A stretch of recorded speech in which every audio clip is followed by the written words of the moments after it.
We're not in my kitchen anymore. We're in beautiful Flushing Meadow Park. Maybe you can hear the planes going over, heading for either LaGuardia or JFK Airport. This is a splendid park that originally were just ashlands and dump grounds. In fact, if you read The Great Gatsby by F. Scott Fitzgerald, and he describes taking the train out to Long Island and looking out at the ashlands, these were the ashlands. But because people had vision and they were leaders, they turned it into this extraordinary park where the Unisphere actually is placed, which you may have heard of from the World's Fair of 1964 and 65. We may take a look at it later. And speaking of leadership and leaders, we're going to take our last segment and we're going to see how it applies to leaders. Because if you recall, in our last segment, we were talking about this powerful scientific phenomenon known as mirror neurons. Our brain's natural capacity, natural setup to mimic the behavior of those around us. So it is the way that we learn.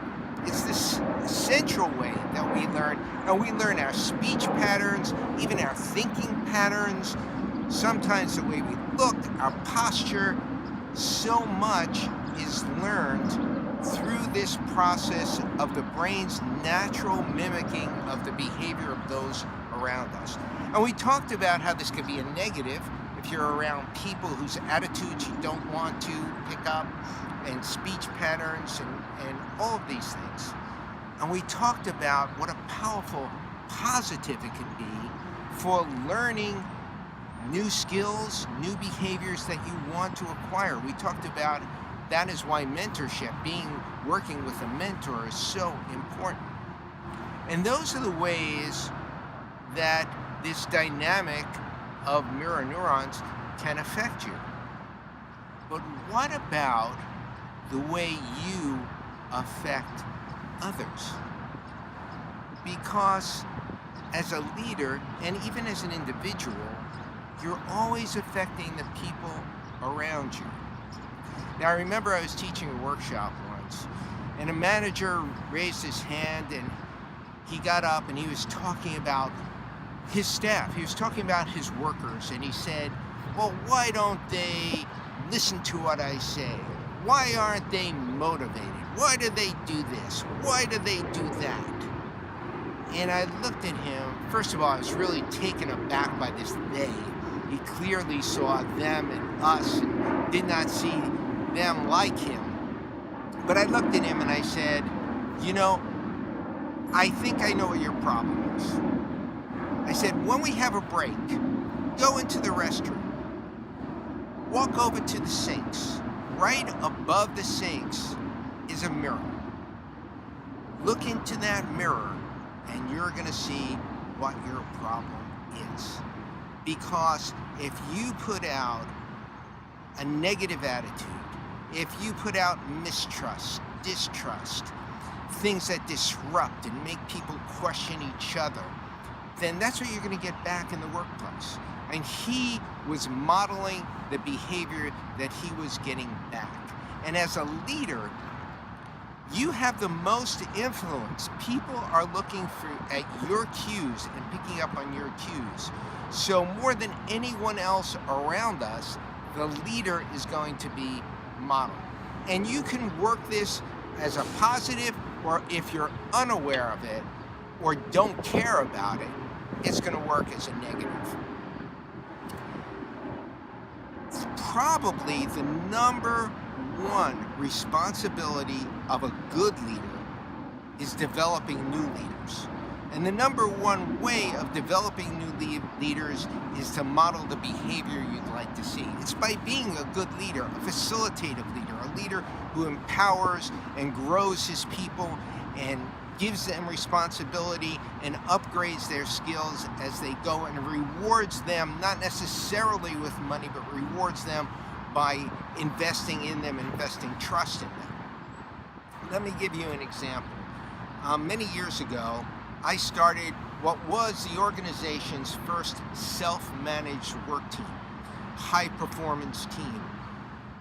The objective of this team is not only to continuously innovate, but to slowly nurture that team to take over the management responsibility, which we absolutely achieved over time. And every morning, from the time we started this team, every morning I would start off with what I call the 15-minute briefing. And in that 15-minute briefing, we'd get together, we'd see what computer jobs ran overnight, what our priorities are, what our deadlines are, who's doing what, who needs help on what part of it. And then we'd constantly ask the questions, or I would at the beginning ask the question, okay, is there another way we can do this? Do we have to do that? What if we didn't do that? And we left it off completely. It was a constant questioning of what we were doing. And as a result, we started to get just a persistent, consistent flow of innovations and changes. And people felt the liberty to take risks and to try new things and to ask questions. And after 6 months, and I prepared them for this, after 6 months I said, you know what? You're going to take over the morning briefing, and I'm going to walk away from it. And so I turned over the morning briefing to them, rotating it around. There were 11 people on this team, and it rotated from one to the other. People would have several days in a row. And after a few days, I was passing by the area that they were doing their morning briefing. And guess what? They were asking the same questions that I asked.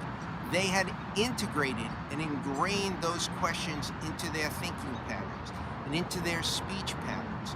And as a result, they continued to make innovation over innovation over innovation. They cut throughput time. They cut the time they do their work by 61% by continuously innovating. And when people left, they didn't have to replace people on the team. And people usually left for bigger and better things. So they're able to reduce staff, reduce costs, increase throughput time, bring money in faster so we can send it out faster to our stakeholders. It's an enormous achievement. And these people all grew to become leaders, and they took over the entire management of the group.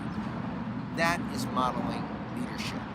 And if you use your mirror neurons effectively, then you will get the results of developing new leaders. And to do that, by the way, you must have good sources of feedback. As a leader, as an individual, you must have good sources of feedback and utilize that feedback. And we're going to talk about that in our next segment. Hey, I just want to say thank you for watching my video. If you feel you got something out of it, do me a favor.